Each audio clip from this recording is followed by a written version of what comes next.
Okey, Assalamualaikum dan selamat pagi. Hari ini kita akan sambung dengan topik yang sebelum ni, iaitu penggunaan alat pengukur yang betul, dan maksud kejituan, kepersisan dan kepekaan. Okey, sebelum ni cikgu sudah bagi tahu 5 alat yang digunakan, 5 alat yang betul untuk menyukat. Okey, sekarang ni kita tengok pula yang keenam.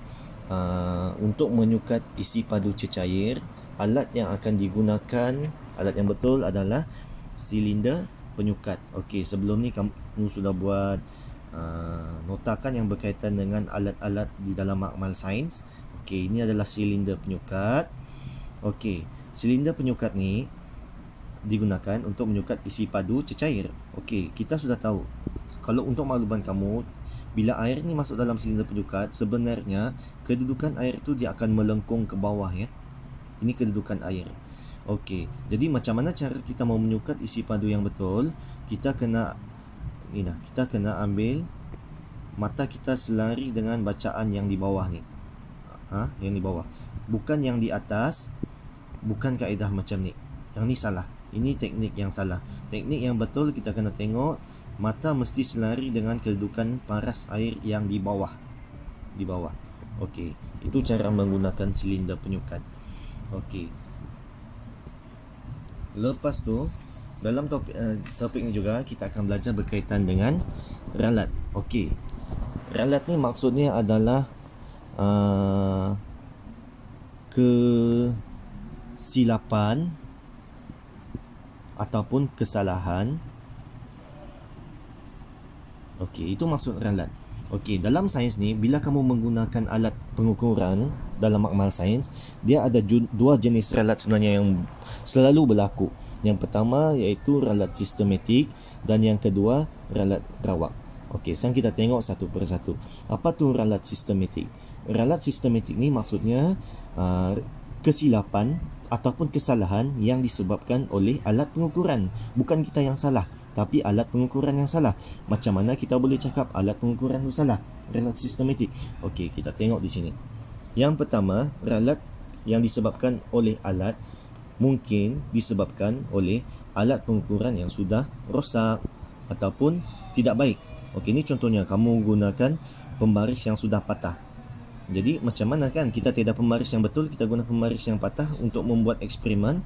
Jadi bila kamu sukat, kamu dapat bacaan di sini adalah 9.2 cm. Jadi kamu rasa betulkah panjang pensel ni 9.2 cm? Okey, sudah tentu salah. Sebab apa? Sebab alat ni sudah rosak. Okey, jadi itu yang kita katakan sebagai ralat sistematik yang disebabkan oleh alat pengukuran. Okey, kita tengok lagi contoh lain ralat sistematik yang disebabkan oleh alat pengukuran. Okey, yang kedua kamu tengok di sini. Bila kamu menggunakan penimbang berat ni. Okey, sebelum kamu timbang, kamu sudah dapati jarum anak panah tu bukan berada pada kosong, tapi dia sudah ada pada yang selepasnya. Okey, lepas tu bila kamu ambil bacaan, kamu dapati berat kamu adalah 51 kg. Bukan berat di SIM kamu adalah 51 kg. Okey, kamu rasa betulkah bacaan kamu 51 kg nanti bila kamu timbang badan di atas ni? Salah. Okey, yang ini kita panggil sebagai ralat sifar. Maknanya alat tu tidak bermula pada sifar. Dia sepatutnya bermula pada sifar. Okey, itu baru mesin tu kita guna alat pengukuran tu, pengukuran yang betul. Kalau macam ni, ini namanya ralat sifar.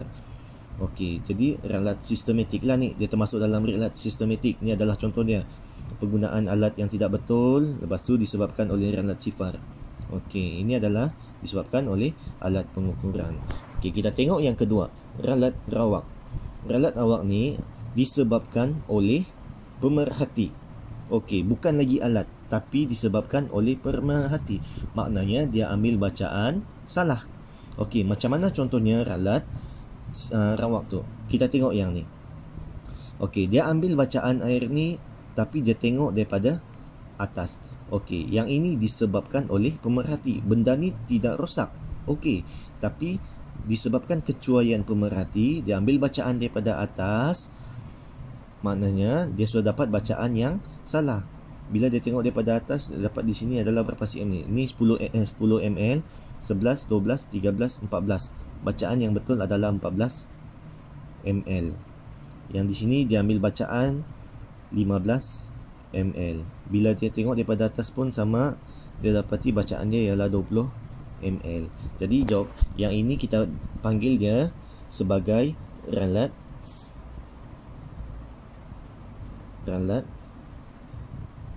parallax.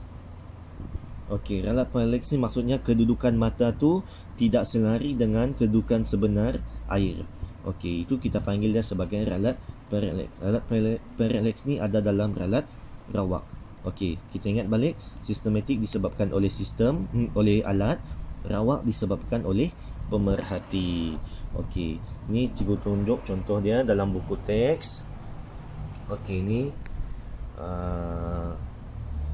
okey, ralat terbahagi kepada dua. Yang pertama ralat sistematik, ralat yang mana pada sesuatu alat pengukuran yang diperoleh setiap kali pengukuran. Okey, ini contoh dia ralat sifar. Sudah cikgu beritahu tadi sebab apa? Dia tidak bermula daripada kosong. Lepas tu penggunaan alat pengukur yang tidak jitu. Okey, mana alat pengukur yang salah lah. Okey, lepas tu macam mana kita mau atasi ralat sistematik ni? Yang pertama, kita kena mengendalikan eksperimen dengan berhati-hati. Lepas tu kita ulangi eksperimen dengan menggunakan alat pengukur yang berbeza. Maka kita tukarlah, jangan lagi guna alat pengukur yang sama. Okey, itu ralat sistematik, macam mana cara mau mengatasi dia. Yang kedua, kita tengok ralat rawak. Ketidakpastian pengukuran yang disebabkan oleh pemerhati semasa membuat pengukuran. Maknanya kesilapan yang dibuat oleh pemerhati. Contoh dia adalah ralat parallax. Apa tu ralat parallax? Yang tadi tu, dia ambil bacaan tidak senari dengan kedudukan sebenar air. Lepas tu kecuaian pemerhati semasa mengambil bacaan, maknanya bila dia ambil bacaan salah teknik, kedudukan mata dia tidak betul. Okey, kemudian macam mana cara kita mau mengatasi dia? Kita kurangkan ralat dengan mengambil bacaan ukuran beberapa kali dan mengambil nilai bacaan purata. Lepas tu mengurangkan kesan parallax. Mata pemerhati hendaklah berserenjang. Okey, berserenjang dengan skala alat pengukur. Okey, itu berkaitan dengan ralat. Okey, untuk kepekaan, kamu tengok. Kepekaan maksud dia kebolehan sesuatu alat mengesan perubahan kecil kuantiti yang diukur. Okey, maksudnya di sini kamu tengok, semakin kecil nilai senggatan skala terkecil, semakin peka alat pengukuran. Maknanya bila kamu sukat sesuatu barang, sukat panjang, bila kamu dapat nilai perpuluhan di belakang semakin banyak, okey, maknanya dia lebih peka, dia dapat sukat lebih mendalam, lebih betul. Okey, kalau kamu tengok contoh di sini. Okey, yang ni yang pertama 6.01 mm, yang kedua 6.011 mm. Mana yang dapat membaca dengan lebih peka? Macam tu maksud dia. Maknanya bila semakin banyak perpuluhan di belakang, maknanya benda tu semakin peka. Kita boleh cakap kalau cikgu ada satu lagi alat pengukuran di sini, ada 6.0000001 mm. Maknanya semakin banyak perpuluhan di belakang, benda tu semakin peka. Okey, boleh faham? Itu saja yang kamu kena faham sekarang ni. Okey, setakat hari ini itu sahaja. Nanti kita akan sambung lagi pada minggu hadapan. Terima kasih.